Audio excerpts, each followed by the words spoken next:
Hi, everyone. This is Jamie with MadLit Musings, and today I have with us Nicole Deese from Hello, hello. from the happy state of Idaho. Yes. Although we could be happier if we had some sunshine, but Yeah, we're now into our fifth winter. So this is winter number 5 in right? March. So Yeah, yeah. yeah. That's kind of how it is here in Wisconsin. I'm waiting for the next blizzard before Yeah, I know. Easter. And you just know So, you're gonna have another one. Like my oh kids are yeah, like, isn't it spring yet? Can it be spring? And I'm like, no, like, prepare your heart. Prepare your heart because we will probably have at least 1 to 2 more snowstorms. yeah. At least that's how it works here too. Either that, or it's like what happened last week, where we got 8 inches of snow, and then a couple days later we got an inch of rain, and then it turned into ice, and it's just And then you're why. having your river in your front yard. Yeah, So that's yeah, great. yeah. Now people are starting to talk about spring flooding already. I'm like, Yeah. no. You're like, no, yeah, no. And then I talked to somebody in California, you're like, oh, we gotta gear up for fires because there's just no rain. And I'm like, okay, Take ours, take ours. Yeah, please, please. yeah, It's kind of weird. Like, I mean, I know we're not on here to talk about the weather, but it is yeah. weird to me how different states have different climate At the issues, and we're exact really same not far time. away. Yeah, Yeah, it yeah. is really weird, isn't it? It Hmm.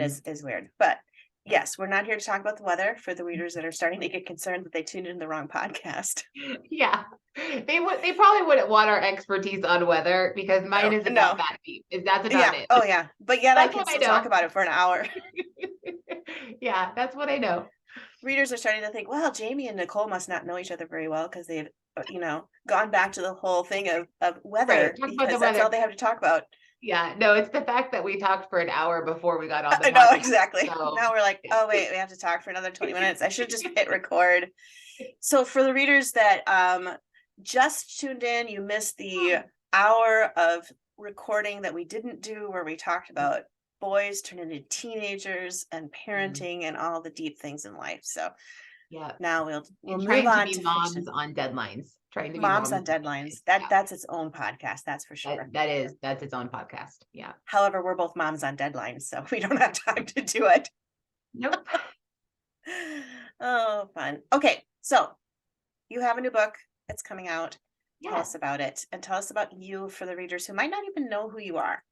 Oh, well, hello, readers that don't know who I am, which are probably many. Um, I am I am Nicole Deese, and let's see, I am a wife of 19 years and a mom of 3. And I think I have written I think 18 books now, novels. Majority of what I write is Christian contemporary romance. Mhm. But I also write, I really probably more so write women's fiction with strong romantic threads. It's Yeah. kind of more what I've gone into over the last Mhm. few years. Mhm. So yes, I have a new book coming out called The Words We Lost. I'm so excited for this one to launch into the world. I think we're all excited for all of us authors get excited about different kinds of books that we're putting out or different kind of um, launches that are happening. But this one, they all kind of feel different too, right? Like, do you feel Yeah. like that? Oh, Yeah, yeah. they all kind of Yeah. have their own like yeah, just their own personalities, just like our kids. They So do.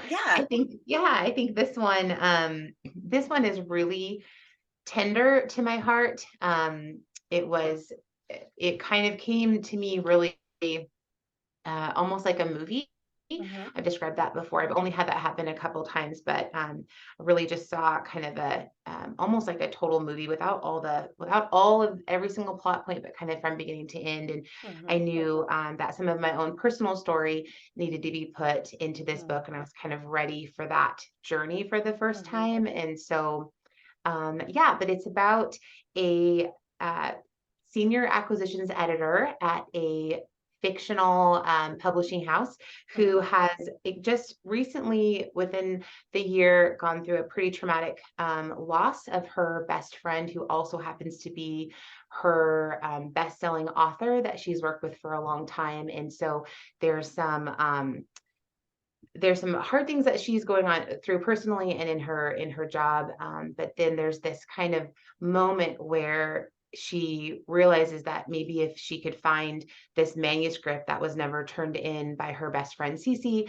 that maybe it's the very thing that she needs to kind of find closure. And of course, a part of that closure naturally is going to involve a second chance romance. That trope is one of my favorites. But there's a very handsome man involved as well, who is the cousin of the author who passed away, and he is integral to the story. And so the journey of kind of finding and trying to find Cece's last manuscript is what they're both after. And there is a giant mystery and many things to uncover along the way. And Cece's voice is throughout the story, even though she is not present. So yes.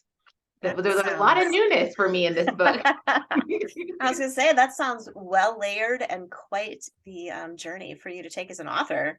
Yeah, it was. It's very layered. And I kind of had to channel some of your atmospheric, presence in this story, Jamie, because there is a lot of it actually takes place in one of my favorite places on earth, is Port Townsend, Washington. It's a real place. People have asked me that, like, oh, is that, what did you base it on? I'm like, I base it on Port Townsend. Like, it is a place. It's this kind of magical Victorian seaport town up in the peninsula of Washington State. And it's just wonderful. My husband and I went there on our first anniversary many years ago. And so I wasn't even writing then, but I think it was just in the back of my head. And so when I was kind of looking for that setting that Ingrid needed to go back to and try and find, where her best friend had put this manuscript, it just kind of all worked out. So yeah. So really in this book, it sounds like you're tackling a lot of the elements of walking through the journey of grief. I'm guessing. Yeah. So tell us a little bit about that and why it was important to you this time to put that into a book. Yeah. So in grief is a bond that both Jamie and I, that both of us share. It's my dad always says, it's not a club that we want others to be in, but it's like once you walk through a grief journey and you know someone else that has, like, you share something really special and intimate with that person, just because those feelings and just the different, I don't even like to use the word stages, but just those different phases and seasons within grief. There's so much easier when you have someone to share them with and to talk to them about, and to have someone say, hey, that's me too, or hey, I've been there, or hey, I was there for a while and then I shifted to this place, or here's the hope that is missing in that, and so The Words We Lost, it does deal with kind of multifaceted grief journey for several different people involved, since they all knew this one character. But there is, I don't want to make it sound like, oh, you're about to embark on just a grief journey. Like, there is, of course, humor and family dynamics and lots of other things. And what I think is one of my best romances that I've written, and full of angst and full of drama. But yes, it is. So I think some of my own readers know this, but I lost my younger sister about 9 years ago. And so even though I've written, some deeper story threads and maybe some themes that touch very lightly on loss, I've really steered away on purpose from writing something that would pull out too much of kind of my own grief, just because I wasn't ready. I wasn't ready. And I was still learning and growing, as we all do, and kind of walking out my faith within that. And so when this story came to me, I just had this feeling of like, I'm ready to kind of touch those places, and to really also share the ministry that I think happens. And it's such an important ministry of the hands and feet of Christ when they come together and walk with someone through their hardest moments, and that certainly has happened for me. It's happened with my parents, my family, many of my friends who have lost individuals. And when the body of Christ moves in and lifts someone up in their darkest hour, like that, I just think that it's so beautiful to watch how God works, in our lives. and what hope looks like in such a tangible, practical, real way. And so I just kind of, there's this outline of that within this Mhm. story. You kind of see what this isolation to, being fully immersed in a community looks like, and how it changes and transforms an individual as they walk through it. Yeah, yeah. And so the premise with this is basically Ingrid, who's the primary character, she's lost her best friend, Cece, Mhm. or her friend Cece, Yeah. and she's looking for Cece's lost manuscript, correct? Yes, she really Okay. believes that by finding this manuscript and getting it into the right place, which is to her publisher, Mm-hmm. that it will be this closure and this healing that she Mm, needs, not only for her grief within Cece, but some other trauma that's happened in her past. okay. And I think Okay. we all kind of do that in some ways I sometimes, think like, so. if I just did Yeah. this, if I just did this, so Yeah. Yeah. So I'm imagining like I was at my mom's house the other day. Well, my dad's house now, but my mom's house, yeah, and there's still a lot of her things yeah, in her room, even though she passed away a year and a half ago. And I was just for the first time starting to poke through like her jewelry box or poke through some of the things that you don't yeah, really need to go through right away. yeah, yeah. And it's interesting, and I'm curious how this reverts back to your story, because it Mhm. was interesting how one little item that 4 years ago I wouldn't have even double Thought looked about. at, Yeah, but I would hold this item in my hand and just be like, just the memories that swarmed and the yeah, thoughts and the emotions that came from yeah, that. yeah, So does your yeah. character Ingrid kind of go through some of that as she's looking for this manuscript, or Yeah, so she goes from, San Francisco back to kind of their hometown, right, where she had grown up with Cece and Joel, the, okay.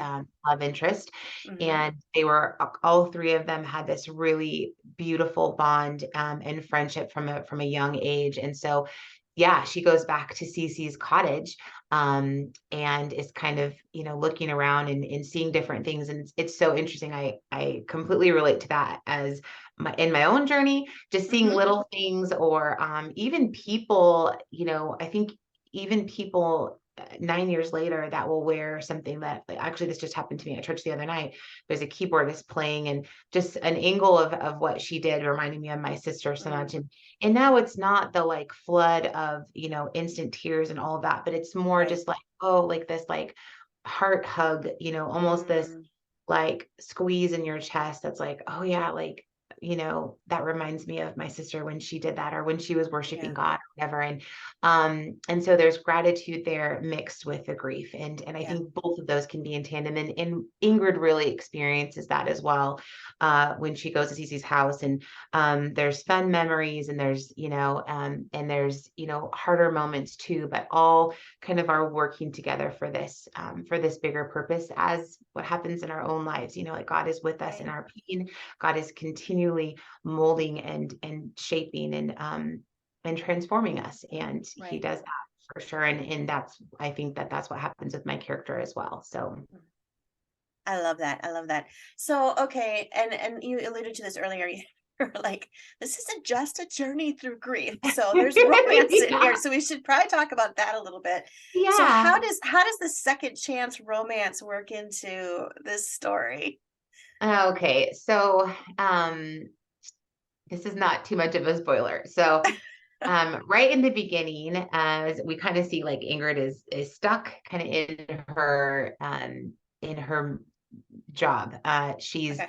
has a really high level job, but one of the hard things that she's kind of dealing with is she is really struggling to absorb words on a page. Like, that's become really difficult for her. So she can see all the words, but there's just a disconnect. And that's a trauma response. And that happened to me actually for years. So Mm, because of that, her workload is high and her ability to kind of maintain it is, so she's just in this like kind of rat race of just trying to figure out how can I do more with the time that I have, to kind yeah. of get me. And so she opens the door one day, and there is a surprise visitor in her San Francisco office that she's not expecting. And he's kind of just this like instant transport, back in Mm, time. And so we get to see really quickly like this is someone that has meant a whole lot to her, a great deal to her, who's walked with her, you know, in her childhood, through some hard things in her childhood, through some of the best memories in her childhood. We kind of see this instant connection between the two of them, and know like there's something that has kept them apart. But yet, because of this shared, you know, love and grief journey of Cece, they are going to be forced together. And so he delivers her something, and I can't tell you exactly what it is, but basically it's a summons of why they have to go back to Port Townsend together, and Okay. you know, and kind of solve and discover something that was left for the both of them. And there's some very clear parameters around what that something is and how they are supposed to go about uh working on it together.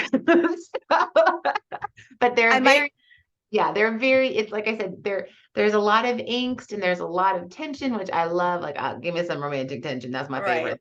So there's lots and lots of that. But then, of course, because there's so much past to work with, there's also that creates a lot of depth and Yeah. intimacy that you can walk into because of that.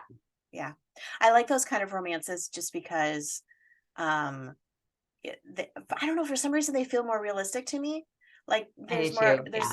there's more ground that this couple is standing on, more Hmm. years of Yeah. understanding who the person is versus a Yeah. instant meet. Oh, I'm in love. Yes, yes. Well, and it's funny because the book I'm working on right now is complete opposite to The Words We Lost, um, on many levels, but it's very interesting. It's very comedic. So it's kind of like, okay, I'm in this like heart space, you know, now I'm gonna go into this like other, but it's two people that did just meet, and they're, you know, kind of thrown together on this road trip. And so my whole romance is like within 2 weeks. So it was very interesting to come from, you know, this place of like 2 weeks, you know, to then, you know, to go back to, you know, it was Right. like, oh, like The Words We Lost, like Ingrid and Joel had known each other for, you know, over a decade, I think Right. 15 Yeah. years or something. And so there's just so much more to work with. And so you can have those really, really, really deep, you know, emotional, meaningful moments and these really, really high Mhm. highs because you've laid the groundwork, you know, Right. where Right. with my couple now, I'm like, what are they going to even fight about? Like, what even matters to make them 2 weeks fight into a if they've relationship. been for 2 weeks, you know? So, yeah. So it's kind of funny that you have to like, it's a whole different ballgame, you know, as far as So, romance. so you're basically saying between these two books, I'll have to do a complete mental mind shift when I'm Yes. Yeah. approaching Yeah. the Nicole There's Deese a romance.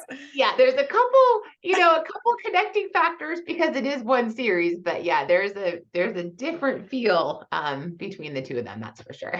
That is awesome. I love it. So the one you're working on right now is going to be connected to the words that we lost. Yeah, so Okay. it's actually a 3-book series. Okay. But my series are always, they're not serials, you know, so they're Right. very individual.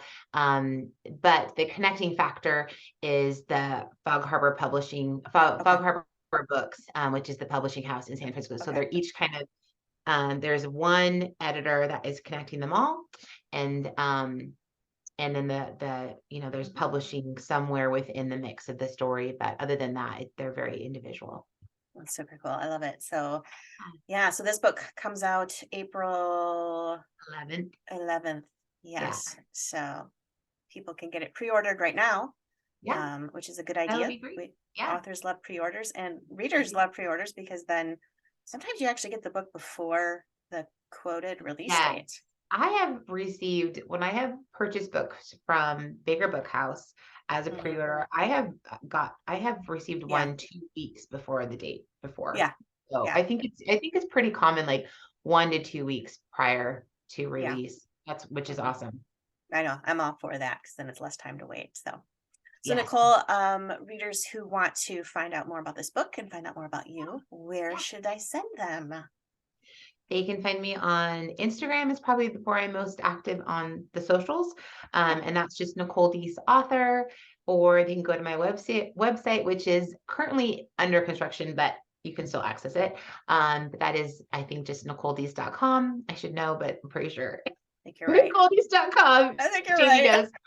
Yeah, and it's a really tricky one. It's tough. Tricky handle. Yeah. Yeah, just my name. But yeah, those are the best. Those are probably the best places. And then of course my newsletter is attached to my website as well. Yeah. I definitely sign up for newsletters. I know authors are always saying that, but you really do get more information in a newsletter than you get off their socials. So I can You attest do. to that. And I follow, like, I'm friends with, a lot of authors, and I follow their, newsletters just because I love the extra tidbits, the, Yeah. recommendations on books, or which I have a few good recommendations this month, Mhm. and or recipes, or, just Yep. inside information. Like, Yeah, it is fun. You get a different kind of glimpse into exactly. their lives and into their story worlds. 100%, 100%. Well, Nicole, thanks so much for being with us. And I'm looking forward to reading the book. Thank you so much, Jamie. Talk to you soon.